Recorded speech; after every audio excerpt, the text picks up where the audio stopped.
Hello friends, welcome back to our channel. Friends, ఈ వీడియోలో మనం ఈరోజు అన్ని న్యూస్ పేపర్లో వచ్చినటువంటి ఇంపార్టెంట్ ఎడ్యుకేషన్ అప్డేట్స్తో పాటు చాలా ముఖ్యమైనటువంటి కరెంట్ అఫైర్స్ అయితే రావడం జరిగింది. సో వాటన్నిటి గురించి వన్ బై వన్ ఈ వీడియోలో అయితే చూద్దాం. సో వీడియో చూస్తున్న ప్రతి ఒక్కరు వీడియోని ఖచ్చితంగా లైక్ చేయండి. డైలీ 1 to 2 hours వర్క్ చేసి దాదాపుగా 8 న్యూస్ పేపర్ చదివి మీకు ఇన్ఫర్మేషన్ అయితే అందించడం జరుగుతుంది. చాలా మంది చూస్తున్నారు కానీ లైక్ చేయట్లేదు. ఖచ్చితంగా లైక్ చేయండి. సో ఈ వీడియోకి అయితే నేను 1000 లైక్స్ ఎక్స్పెక్ట్ చేస్తున్నాను. సో ఇది ఎవరికైతే యూజ్ ఉంటుందో వారికి షేర్ చేయండి. అదేవిధంగా సబ్స్క్రైబ్ చేసుకొని చూడండి. రెగ్యులర్గా మీకు జాబ్ అప్డేట్స్ అంతాయి. మన ఛానల్కి సంబంధించినటువంటి టెలిగ్రామ్ గ్రూప్లో కూడా జాయిన్ కాండి. సో దాంట్లో కూడా రెగ్యులర్గా జాబ్ అప్డేట్ షేర్ చేస్తున్నాను. మీకు చాలా యూజ్ ఉంటుంది. ఫ్రెండ్స్, మన ఛానల్ ద్వారా గ్రూప్ 4 కావచ్చు, గ్రూప్ 2కి సంబంధించినటువంటి ఫుల్ వీడియో కోర్స్ అయితే అందించడం జరుగుతుంది. కంప్లీట్ కోర్స్ మన యాప్లో అయితే ఉంది. సో గ్రూప్ 4 జస్ట్ 500 రూపీస్కే 6 months వ్యాలిటీ తోటి ఉంది. అదేవిధంగా గ్రూప్ 2కి సంబంధించి 1500 మీకు 4 పేపర్స్ సంబంధించిన కోర్స్ అయితే ఉంది. శాంపిల్ క్లాస్ అక్కడ ఉంటాయి, చూసిన తర్వాత నచ్చితే తీసుకోండి. ఇంకా కరెంట్ అఫైర్స్ పీడిఎఫ్ కూడా పర్ మంత్కు 20 రూపీస్ చొప్పున చెల్లించి మీరు పీడిఎఫ్స్ అయితే పొందవచ్చు. టెస్ట్ సిరీస్ కూడా ఉన్నాయి. ఇండియన్ పాలిటిక్స్ సంబంధించిన టెస్ట్ సిరీస్ కావచ్చు, తెలంగాణ చరిత్ర అండ్ తెలంగాణ ఉద్యమ చరిత్ర, దాంతోపాటుగా జనరల్ సైన్స్ సంబంధించిన టెస్ట్ సిరీస్ అయితే ఉన్నాయి. ఇవన్నీ మీకు చాప్టర్ వైజ్గా అప్లికేషన్ అండ్ డైరెక్ట్ మెథడ్లో క్వశ్చన్స్ అయితే ఉంటాయి. సో దాంతోపాటుగా జనరల్ స్టడీస్కి సంబంధించినటువంటి షార్ట్ హ్యాండ్ రైటింగ్ నోట్స్ కూడా ఉంది. వీటన్నిటికి సంబంధించి శాంపిల్ టెస్ట్లు, శాంపిల్ పీడిఎఫ్స్ మన యాప్లో ఉంటాయి. ఒకసారి చెక్ చేసిన తర్వాత నచ్చితే దానికి సంబంధించిన కోర్స్ అయితే తీసుకోండి. ఇంకా మన ఛానల్లో చాలా వీడియోస్ ఇప్పటికే అప్లోడ్ చేసాం, ప్రజెంట్ కూడా అప్లోడ్ చేస్తున్నాం. ఇవన్నీ మీకు రాబోయేటువంటి పోటీ పరీక్షలు యూజ్ అయ్యేటువంటి కంటెంట్ అయి ఉంటుంది. సో ఒకసారి అయితే మీరు ప్లేలిస్ట్కి వెళ్ళి చూడండి, నచ్చితే వాటిని ఫాలో కండి. ఫ్రెండ్స్, ఈరోజు న్యూస్ పేపర్లో వచ్చేటువంటి అప్డేట్స్ కనుక చూసినట్లయితే మనకు ఫస్ట్ అప్డేట్ వచ్చేసి జూలై 1న గ్రూప్ 4 పరీక్షలు అంటే ఇక్కడ చూడవచ్చు. ఉదయం జనరల్ స్టడీస్, మధ్యాహ్నం సెక్రటేరియల్ ఎబిలిటీస్ పరీక్షలు ఓఎంఆర్ విధానంలో నిర్వహిస్తామని టీఎస్పీఎస్సీ ప్రకటన. ఇంగ్లీష్, తెలుగు, ఇంగ్లీష్, ఉర్దూలో ప్రశ్నపత్రాలు. నేటి సాయంత్రంతో ముగుస్తున్నటువంటి దరఖాస్తు గడువు. ఒక్కో పోస్టుకు 110 మందికి పైగా పోటీ అంటే ఇక్కడ మనం చూడవచ్చు. సో మనకు టీఎస్పీఎస్సీ అయితే గ్రూప్ 4కు సంబంధించినటువంటి ఎగ్జామినేషన్ షెడ్యూల్ అయితే రిలీజ్ చేసింది. దీనికి సంబంధించి మనం నిన్న కూడా ఒక వీడియో అయితే చేయడం జరిగింది. సో నిన్నటి వరకు కనుక చూసినట్లయితే మొత్తం 9 లక్షల దరఖాస్తులు వచ్చినట్లు ఇక్కడ టీఎస్పీఎస్సీ అయితే చెప్తుంది. సో ఒక్కో పోస్టుకు 110 మందికి పైగా పోటీ పడుతున్నారు. అంటే నిన్నటి వరకు వచ్చిన దరఖాస్తులు కనుక క్యాలిక్యులేట్ చేసినట్లయితే ఒక్కొక్క పోస్టుకు 110 మందికి పైగా పోటీలో ఉన్నట్లయితే ఇక్కడ ఇవ్వడం జరిగింది. సో ఈ రోజు తోటి ఈ గడువు అయితే ముగుస్తుంది. ఇంకా పోటీ కూడా పెరిగేటువంటి ఛాన్స్ అయితే ఉంది. సో టోటల్గా మనకు 2 పేపర్లు విధానంలో మనకి పరీక్ష అయితే ఉంటుంది. పేపర్ 1 వచ్చేసి మనకు జనరల్ స్టడీస్, పేపర్ 2 వచ్చేసి సెక్రటేరియల్ ఎబిలిటీస్ అయితే ఉంటుంది. దానికి సంబంధించి ఇక్కడ మనకు షెడ్యూల్ కూడా రిలీజ్ చేయడం జరిగింది.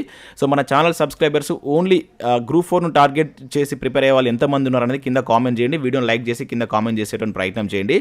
సో నెక్స్ట్ అప్డేట్ కనుక చూసినట్లయితే ఇక్కడ మనకు టీఎస్ఎస్పీడీసీఎల్లో 1601 పోస్టుల భర్తీకి నోటిఫికేషన్లు అంటే ఇక్కడ ఒక అప్డేట్ చూడవచ్చు. ఏఈ ఎలక్ట్రికల్ పోస్టులు 48, జేఎల్ఎం పోస్టులు 1553, 15 లేదా ఆ తర్వాత సమగ్ర ప్రకటన జారీ, సంస్థ యాజమాన్యం ప్రకటన అంటే చూడవచ్చు. సో రీసెంట్గా మనం పేపర్లో కూడా చూసాం 3-4 days బ్యాక్.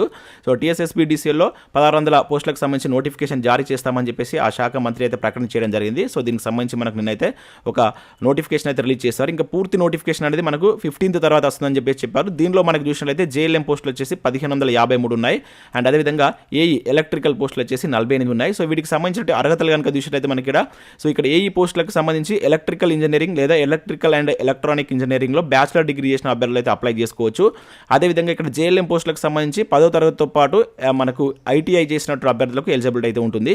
యాక్చువల్లీ మనకు టీఎస్ఎస్పీడీసీఎల్ అంతకుముందే 1000 పోస్టులతోటి నోటిఫికేషన్ అయితే రిలీజ్ చేసింది. కాకపోతే ఆ నోటిఫికేషన్లో కొన్ని అక్రమాలు జరిగినట్లు గుర్తించడంతో దాన్ని క్యాన్సిల్ చేయడం జరిగింది. ఇప్పుడు మరికొన్ని పోస్టులను కలుపుతూ 1553 పోస్టులతోటి సో మరొకసారి మనకు టీఎస్ఎస్పీడీసీఎల్ ఈ జేఎల్ఎం నోటిఫికేషన్ అయితే రిలీజ్ చేయడం జరిగింది. సో నెక్స్ట్ అప్డేట్ కనుక చూసినట్లయితే మనకి 12,000 టీచర్ పోస్టులకు మేలో నోటిఫికేషన్ అంటే ఇక్కడ ఒక అప్డేట్ మనం చూడవచ్చు. వార్తా న్యూస్ పేపర్లో వచ్చినటువంటి అప్డేట్ ఇది. సో బదిలీలు, పదోన్నతుల అనంతరం జారీ, ఎలా చేపట్టాలనే దానిపై కొనసాగుతున్నటువంటి సందిగ్ధత అంటే ఇక్కడ చూడవచ్చు. సో ఇక్కడ ఇన్ఫర్మేషన్ చూసినట్లయితే మనకు రాష్ట్రంలో ప్రస్తుతం ఉపాధ్యాయ బదిలీలు కావచ్చు, పదోన్నతుల ప్రక్రియ కొనసాగుతుంది. మార్చి 4తో పదోన్నతులు అదేవిధంగా బదిలీ ప్రక్రియ ముగుస్తుంది. అయితే బదిలీలు, పదోన్నతులు పొందినటువంటి ఉపాధ్యాయులు ప్రస్తుతం ఎక్కడ పనిచేస్తున్నారో అక్కడే అంటే ఏప్రిల్ 23 వరకు వాళ్ళు ప్రజెంట్ ఉన్నటువంటి ప్లేస్లో అయితే కొనసాగుతారు. అయితే ఏప్రిల్ 24 వారికి బదిలీలు అమలు చేస్తారు. సో పదోన్నతులు పొందిన వారు కూడా ఏప్రిల్ 24 బదిలీ కాబడతారు. సో ఈ నేపథ్యంలో ఏప్రిల్ 25న బదిలీ ప్రక్రియ పూర్తయ్యేటువంటి అవకాశం ఉంది. సో దీంతో రాష్ట్రంలో ప్రభుత్వ, జిల్లా పరిషత్ స్కూళ్లలో ఉపాధ్యాయులు ఎంతమంది పనిచేస్తున్నారు, ఎన్ని ఖాళీలు ఉన్నాయనేటువంటి ఒక స్పష్టంగా తెలిసేటువంటి అవకాశం అయితే ఉంది. సో ఈ నేపథ్యంలో ఏప్రిల్ చివరిలో వీటిపై స్పష్టత వస్తుంది. కాబట్టి రాష్ట్రంలో ఉన్నటువంటి ఈ ఖాళీ ఉపాధ్యాయ పోస్టులకు మేలో నోటిఫికేషన్ జారీ చేసే అవకాశం ఉన్నట్లు తెలుస్తుంది. రాష్ట్రంలో ఇప్పటికే మనకు టీఎస్పీఎస్సీ ద్వారా పలు ఉద్యోగ నోటిఫికేషన్ అయితే రిలీజ్ కావడం జరిగింది. సో ఈ ఉపాధ్యాయులకు సంబంధించిన నోటిఫికేషన్ మేలో వస్తుందని చెప్పేసి ఇక్కడ ఒక అప్డేట్ మనం వార్తా న్యూస్ పేపర్లో అయితే చూడవచ్చు. దాదాపుగా 12,000 ఉద్యోగాలతోటి నోటిఫికేషన్ రిలీజ్ చేసే అవకాశం ఉన్నట్లయితే చెప్తున్నారు. సో ప్రజెంట్ అయితే మనకి ఈ బదిలీ ప్రక్రియ అయితే నడుస్తుంది. సో ఇది మనకు ఏప్రిల్ 24 తోటి కంప్లీట్ అవుతుంది. తర్వాత మనకు మేలో నోటిఫికేషన్ ఎక్స్పెక్ట్ చేయవచ్చు అని చెప్పేసి ఇక్కడ ఒక న్యూస్ అయితే రాయడం జరిగింది. సో నెక్స్ట్ అప్డేట్ ఇక్కడ మనం చూసినట్లయితే పోటీ పరీక్షల్లో చరిత్ర ప్రాధాన్యం అంటూ ఆంధ్రజ్యోతి న్యూస్ పేపర్లో ఒక మంచి ఆర్టికల్ అయితే రావడం జరిగింది. సో ఇప్పుడు రిలీజ్ అయినటువంటి గ్రూప్ 2 కావచ్చు, గ్రూప్ 4 అండ్ గ్రూప్ 3 ఇతర పోటీ పరీక్షల్లో కూడా మనకు చరిత్ర అనేది ఒక ప్రధాన సబ్జెక్టుగా అయితే ఉంది. సో దీనికి సంబంధించి మీరు ఏ విధంగా చదవాలంటే ఇక్కడ ఒక మంచి ఆర్టికల్ మనకు ఆంధ్రజ్యోతి న్యూస్ పేపర్లో ఇచ్చారు. ఒకసారి దీన్ని డౌన్లోడ్ చేసుకొని చూసేటువంటి ప్రయత్నం చేయండి. అంటే మనకి ఇక్కడ చరిత్రలో 3 భాగాలు ఉంటుంది.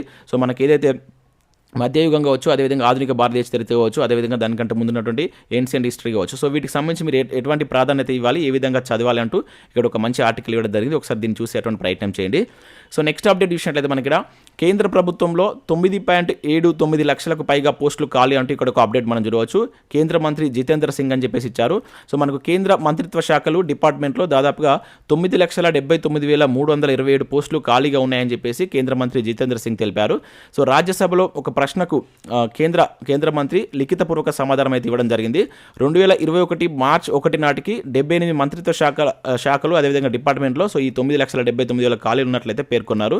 సో దానిలో మనకు అత్యధికంగా రైల్వే శాఖలో 2,93,000 ఖాళీలు, అదేవిధంగా డిఫెన్స్లో 2,64,000, హోం శాఖలో 1,43,000 ఖాళీలు ఉన్నట్లయితే ఇవ్వడం జరిగింది. ఇంకా అదేవిధంగా ఆడిట్ అకౌంట్స్ డిపార్ట్మెంట్లో 25,000 వరకు ఖాళీలు ఉన్నట్లు, రెవెన్యూలో 80,000 ఖాళీలు ఉన్నట్లు సో ఇక్కడ ఒక అప్డేట్ అయితే మనం చూడవచ్చు. సో మనకు ఇది కేంద్ర ప్రభుత్వంలో ఉన్నటువంటి ఖాళీలకు సంబంధించినటువంటి అప్డేట్. సో నెక్స్ట్ ఇక్కడ చూసినట్లయితే మనకు ఉందామా పోదామా అవుట్సోర్సింగ్ సెక్రటరీల డైలామా అంటే ఇక్కడ ఒక అప్డేట్ మనం చూడవచ్చు.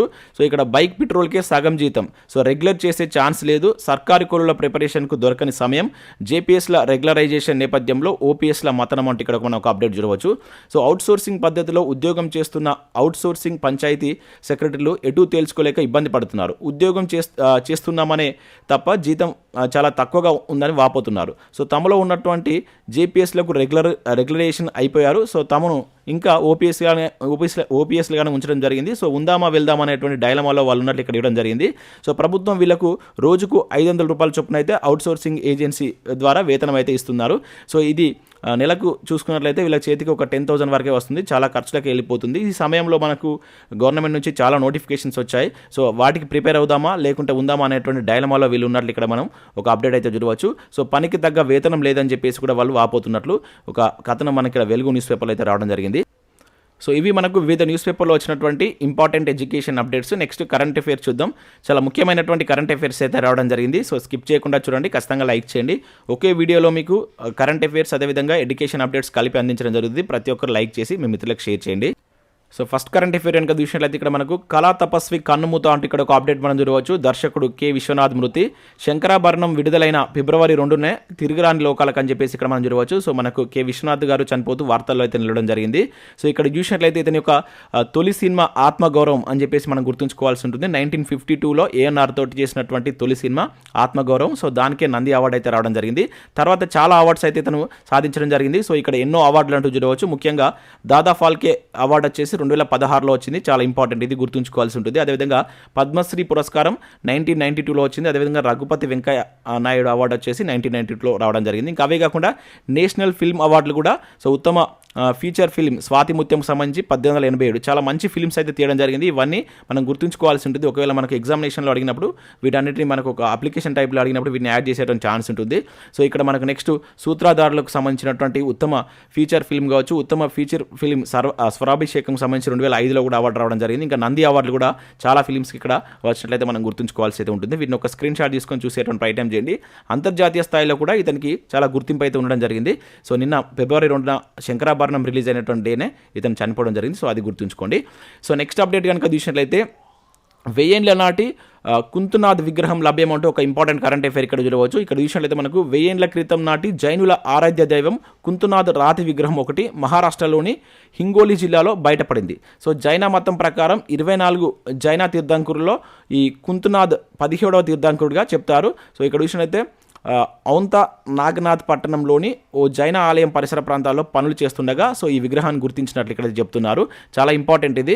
సో ఇది వచ్చేసి మనకు బసాల్ట్ రాయిపై చెక్కినటువంటి శిల్పం, దానిపై ఉన్నటువంటి మేక గుర్తు ఆధారంగా సో ఈ వ్యక్తి అని చెప్పేసి గుర్తించినట్లయితే చెప్తున్నారు చరిత్రకారులు. సో మనకు జైన తీర్థంకరులు 24 ఉంటారు. సో దానిలో మొదటి వారు ఎవరు, 23వ అండ్ 24వ వారు ఎవరు అనేది కింద కామెంట్ చేయండి. మనకి ఎప్పటికీ కాంపిటేటివ్ ఎగ్జామ్లో దానికి సంబంధించి అయితే అడుగుతుంటారు. సో ఇది కూడా మనకు వార్తల్లో ఉంది కనుక ఆ అంశాలను కూడా మనం చూసుకోవాల్సి ఉంటుంది. వార్తల్లో ఉండేటువంటి అంశాలకు సంబంధించి జనరల్ స్టడీస్ విభాగంకి వెళ్ళి మనం చదవాల్సి అయితే ఉంటుంది. కంపల్సరీ అక్కడి నుంచి బిట్స్ ఎక్కువగా అడుగుతాడు. సో నెక్స్ట్ కరెంట్ అఫేర్ కనుక చూసినట్లయితే 10 నుంచి మహిళా T20 ప్రపంచ కప్ అంటూ ఇక్కడ ఒక అప్డేట్ మనం చూడవచ్చు. సో ఈ నెల 10 నుంచి మహిళా T20 ప్రపంచ కప్ 2023 అయితే ప్రారంభం కానుంది. సో ఇక్కడ వేదిక కనుక చూసినట్లయితే మనకు దక్షిణాఫ్రికా వేదికగా సో ఈ టోర్నీలో 10 జట్లు అయితే పాల్గొనబోతున్నాయి. సో ఇది ఇంపార్టెంట్, ఎక్కడ జరుగుతుందని చెప్పేసి అడగడానికి ఛాన్స్ ఉంటుంది, దక్షిణాఫ్రికా అని చెప్పేసి గుర్తుంచుకోండి. సో ఇంతకుముందు కూడా మనకు అండర్-19 వరల్డ్ కప్ సంబంధించినటువంటి మహిళా ప్రపంచ కప్ కూడా మనకు సౌత్ ఆఫ్రికాలోనే జరిగింది. సో అక్కడ మన భారత్ అయితే గెలవడం జరిగింది. సో ఇప్పుడు ఇది రెండో టోర్నీ అనుకోవచ్చు అక్కడ. సో ఈ ప్లేస్ గుర్తుంచుకోండి, దక్షిణాఫ్రికా అని చెప్పేసి. సో లాస్ట్ టైం జరిగినటువంటి ఈ మహిళా ప్రపంచ కప్ 2022కి సంబంధించి మనకు ఆస్ట్రేలియా అయితే ఈ కప్ను గెలుచుకోవడం జరిగింది. సో ఇవి దీనికి సంబంధించి అయితే మనం గుర్తుంచుకోవాల్సి ఉంటుంది. సో నెక్స్ట్ విషయం అయితే ఇక్కడ మనకు ఆస్ట్రేలియా కరెన్సీపై ఎలిజబెత్ ఫోటో తొలగింపు అంటూ ఇక్కడ ఒక అప్డేట్ మనం చూడవచ్చు. సో కరెన్సీ నోటుపై దివంగత క్వీన్ ఎలిజబెత్ 2 ఫోటోను తొలగించి కొత్తవి ముద్రించాలని ఆస్ట్రేలియా నిర్ణయం తీసుకుందని చెప్పేసి ఇక్కడ చూడవచ్చు. సో ముందుగా $5 నోటుపై ఆమె ఫోటోను తొలగించి ఆ స్థానంలో స్వదేశీ సంస్కృతి చరిత్ర ప్రతిబింబించేలా గౌరవించేలా కొత్త డిజైన్ రూపొందించినట్లు మనకి ఇక్కడ ప్రకటించినట్టు ఇక్కడ ఒక అప్డేట్ అయితే చూడవచ్చు. అయితే ఇక్కడ మనం చూసినట్లయితే ఈ రాణి మరణాంతరం మనకి ప్రజెంట్ చార్లెస్ III బ్రిటన్ రాజుగా అయితే కొనసాగుతున్నాడు.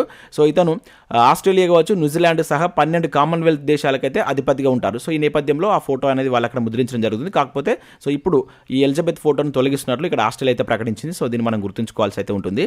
సో నెక్స్ట్ విషయం అయితే మనకి ఇక్కడ చైనా శాస్త్రవేత్తలు మరో ఆవిష్కరణ అంటూ ఒక ఇంపార్టెంట్ కరెంట్ అఫేర్ చూడవచ్చు. సో ఇక్కడ విషయంలో క్లోనింగ్ విధానంలో 3 సూపర్ కౌల సృష్టి 18 టన్నుల పాల ఉత్పత్తి సామర్థ్యం అంటే ఇక్కడ చూడవచ్చు. సో ఇక్కడ విషయంలో అయితే మనకు చైనా శాస్త్రవేత్తలు మరో అద్భుతాన్ని ఆవిష్కరించారు. క్లోనింగ్ విధానంలో 3 సూపర్ కౌలను సృష్టించారు. సో ఇప్పటి వరకు ఉన్నటువంటి ఆవుల్లో మనకు గరిష్టంగా 10.8 టన్నుల పాలు ఇస్తుంటే సో ఇవి 18 టన్నుల పాల ఉత్పత్తి చేస్తున్నట్లయితే ఇక్కడ మనం గుర్తుంచుకోవాల్సి ఉంటుంది. సో ఇవి వచ్చేసి మనకు ఈ చైనా శాస్త్రవేత్తలు సో నెదర్లాండ్ బ్రీడ్ అయినటువంటి హోల్స్టీన్ ఫ్రిజియర్ గోలపై ఈ క్లోనింగ్ అయితే చేయడం జరిగింది. సో ఇది కూడా అయితే గుర్తుంచుకోవాల్సి అయితే ఉంటుంది. సో ఇట్లా 3 కౌలను సో క్లోనింగ్ చేస్తూ వీళ్ళైతే వార్తలు ఇవ్వడం జరిగింది. ఏ దేశం అని చెప్పేసి డైరెక్ట్గా అడగడానికి ఛాన్స్ ఉంటుంది, చైనా శాస్త్రవేత్తలు అని చెప్పేసి గుర్తుంచుకోండి.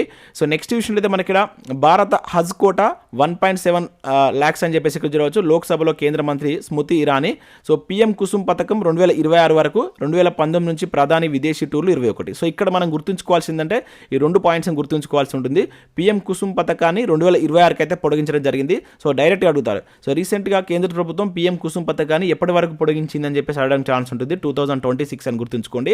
అదేవిధంగా 2019 నుంచి సో మనకు ప్రధాని మోడీ చేసినటువంటి విదేశీ టూర్లు వచ్చేసి 21 అని చెప్పేసి గుర్తుంచుకోండి. ఆ పర్యటన వ్యయం వచ్చేసి 22 కోట్లు అని చెప్పేసి ఇక్కడ ఇచ్చారు. సో దీనికి సంబంధించి ఈరోజు మనకు పలు న్యూస్ పేపర్లో కూడా అప్డేట్స్ అయితే రావడం జరిగింది. సో ఇప్పుడు మనం ఈ PM కుసుమ్కి సంబంధించినటువంటి స్కీమ్ గురించి కూడా చూసుకోవాల్సి ఉంటుంది. ఇది మనకు జనరల్గా ఏంటంటే సో సౌర విద్యుత్ ఉత్పత్తిని ఉద్దేశించి కేంద్ర ప్రభుత్వం స్టార్ట్ చేసినటువంటి పథకం. సో దీన్ని 2026 వరకు పొడిగించేందుకైతే నిర్ణయం తీసుకుంది, అది గుర్తుంచుకోండి. సో నెక్స్ట్ మరొక న్యూస్ పేపర్లో కూడా 4 ఏళ్లలో మోదీ పర్యటనలు 21 అని చెప్పేసి ఇక్కడ మనం గుర్తుంచుకోవాల్సి అయితే ఉంటుంది. సో నెక్స్ట్ ఇక్కడ విషయం అయితే మనకు సిక్కింలో ప్రతి జననానికి 100 మొక్కలు అంటే ఇక్కడ ఒక ఇంపార్టెంట్ కరెంట్ అఫేర్ చూడవచ్చు. సో సిక్కింలో పుట్టేటువంటి ప్రతి బిడ్డకు గుర్తుగా 100 మొక్కలు చొప్పున నాటనున్నట్లు ఆ రాష్ట్ర ముఖ్యమంత్రి ప్రేమ్ సింగ్ తమాంగ్ ప్రకటించారు. సో ఇక్కడ విషయం అయితే మేరే రక్ మేరే సంతతి అనేటువంటి పేరిట ఒక కార్యక్రమాన్ని అయితే వాళ్ళు నిర్వహిస్తున్నట్లు సో తెలపడం జరిగింది. సో తల్లిదండ్రులు, చిన్నారులు, ప్రకృతి మధ్య బలమైనటువంటి అనుసంధానాన్ని ఏర్పరచడమే దీని యొక్క లక్ష్యంగా అయితే వాళ్ళు పెట్టుకోవడం జరిగింది. సో ఇటువంటివి కూడా అడుగుతారు. సో రీసెంట్గా ఇటువంటి అంటే సిక్కింలో అంటే ఏ రాష్ట్రంలో సో ఒక జనానికి బదులుగా 100 మొక్కలు నాటాలని చెప్పేసి ఆ రాష్ట్ర ప్రభుత్వం నిర్ణయం తీసుకుందని చెప్పేసి అడగడానికి ఛాన్స్ ఉంటుంది, సిక్కిం అని చెప్పేసి గుర్తుంచుకోండి. సో నెక్స్ట్ కరెంట్ అఫేర్ విషయం అయితే త్వరలోనే అమెరికా నుంచి భారత్కు MQ-9B ప్రిడేటర్ డ్రోన్లు అని చెప్పేసి ఇక్కడ ఒక అప్డేట్ మనం చూడవచ్చు. సో సాయుధ MQ-9B ప్రిడేటర్ డ్రోన్లను కొనుగోలుకు సంబంధించి భారత్ అమెరికాల మధ్య 5 ఏళ్లుగా చర్చలో నానుతున్నటువంటి ఒప్పందం త్వరలో ఖరారు కానుంది. సో త్రివిధ దళాల నిఘా వ్యవస్థకు పటిష్టం చేసేందుకు అమెరికా నుంచి 30 డ్రోన్లు అయితే భారత్ కొనుగోలు చేసేందుకైతే నిర్ణయం తీసుకున్నట్లు ఇక్కడ ఒక అప్డేట్ చూడవచ్చు. సో ఇటువంటి అడుగుతారు. సో ఇటీవల వార్తల్లో నిలిచినటువంటి 9B ప్రిడేటర్ డ్రోన్లు భారత్ ఏ దేశం నుంచి కొనుగోలు చేయనుంది అని చెప్పేసి అడగడానికి ఛాన్స్ ఉంటుంది, అమెరికా అని చెప్పేసి గుర్తుంచుకోండి. సో డ్రోన్లకు సంబంధించి ఇటీవల కాలంలో మనకు చాలా వార్తల్లో ఉంటున్నాయి. సో రీసెంట్గా వచ్చినటువంటి వాటికి సంబంధించి మీకు ఏమైనా ఐడియా ఉంటే కింద కామెంట్ చేయండి. సో మనకు కంపల్సరీ అక్కడి నుంచి బిట్ రావడానికి ఛాన్స్ ఎక్కువగా ఉంటుంది. సో నెక్స్ట్ అప్డేట్ చూసినట్లయితే ఇక్కడ మనకు తెలంగాణలో మెరుగైనటువంటి పారిశ్రామిక విధానం అంటూ ఇక్కడ ఒక అప్డేట్ మనం చూడవచ్చు. సో ఇక్కడ దీంట్లో మనం గుర్తుంచుకోవాల్సింది ఏంటంటే సో మనకు నిన్న national human resources development network సంబంధించినటువంటి 25వ జాతీయ సదస్సు అనేటువంటిది మనకు హైదరాబాద్ వేదికగా మాదాపూర్లో జరిగింది. సో దీనికి మనకు KTR గారు అయితే హాజరు కావడం జరిగింది. ఈ నేపథ్యంలో మన ప్రభుత్వం సాధించినటువంటి విజయాలు కావచ్చు, అదేవిధంగా మనకు ఐటీలో సాధించిన విజయాల గురించి అయితే చర్చించడం జరిగింది. సో ఇక్కడ మనకు కరెంట్ అఫైర్స్ కోణంలో ఎక్కడ జరిగిందని అడగడానికి ఛాన్స్ ఎక్కువ ఉంటుంది. National human resources development development network జాతీయ సదస్సు 25వ జాతీయ సదస్సు ఎక్కడ జరిగిందని చెప్పేసి అడడానికి ఛాన్స్ ఉంటుంది. మన హైదరాబాద్ వేదికగా జరిగింది కనుక గుర్తుంచుకోవాల్సి ఉంటుంది. సో ఇవి మనకు వివిధ న్యూస్ పేపర్లో వచ్చినటువంటి కరెంట్ అఫైర్స్, అదేవిధంగా ఎడ్యుకేషన్ అప్డేట్స్. సో వీడియో నచ్చినట్లయితే లైక్ చేసి మీ మిత్రులకైతే షేర్ చేయండి. Thanks for watching. Thank you everyone.